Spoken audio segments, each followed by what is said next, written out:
बातमी समोर येते। शेळकेवाडीत गुणवंत विद्यार्थिनींचा सत्कार समारंभ उत्साहात संपन्न।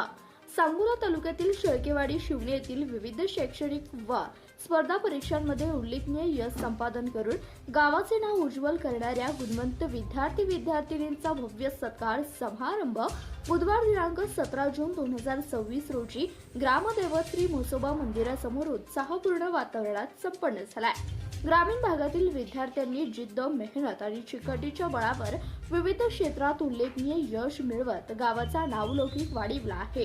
त्यांच्या या यशाचा गौरव व्हावा तसेच इतर विद्यार्थ्यांना प्रेरणा मिळावी या उद्देशाने समस्त ग्रामस्थांच्या वतीने हा सत्कार समारंभाचे आयोजन करण्यात आले होते। यावेळी आंतरराष्ट्रीय तायक्वांदो स्पर्धेत सुवर्ण पदक मिळवणाऱ्या सुजला आबासो वाघमोरे याचा विशेष सत्कार करण्यात आला। तसेच आदित्य भागवत भाटेकर यांनी पहिल्याच प्रयत्नात GEE ॲडव्हान्स्ड परीक्षा उत्तीर्ण होता AIR 6075 रँक प्राप्त केल्याबद्दल त्यांचाही गौरव करण्यात आला। डॉक्टर रामदास सुरेश शेळके यांनी अर्थशास्त्र विषयात PhD पदवी संपादन केल्याबद्दल त्यांचा सन्मान करण्यात आला।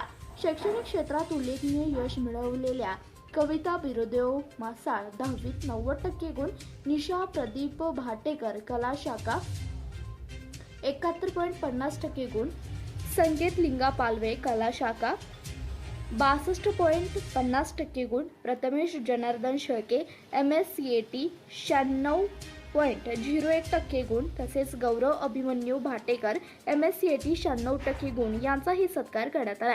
कार्यक्रमासाठी प्रमुख पाहुणे प्राध्यापक माणिक पाटील सर तसेच शेतकरी संघटनेचे नेते बाळासाहेब वाळके उपस्थित होते।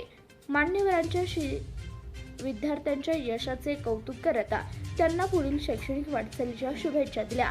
गावातील होतकरू विद्यार्थ्यांनी मिळवलेल्या यशामुळे शेळकेवाडी शैक्षणिक परंपरेत आणखी भर पडली असून ग्रामस्थांमध्ये आनंदाचे उत्साहाचे वातावरण निर्माण झाले। या कार्यक्रमास गावातील ज्येष्ठ नागरिक, पालक, शिक्षक, युवक तसेच ग्रामस्थ मोठ्या संख्येने उपस्थित होते।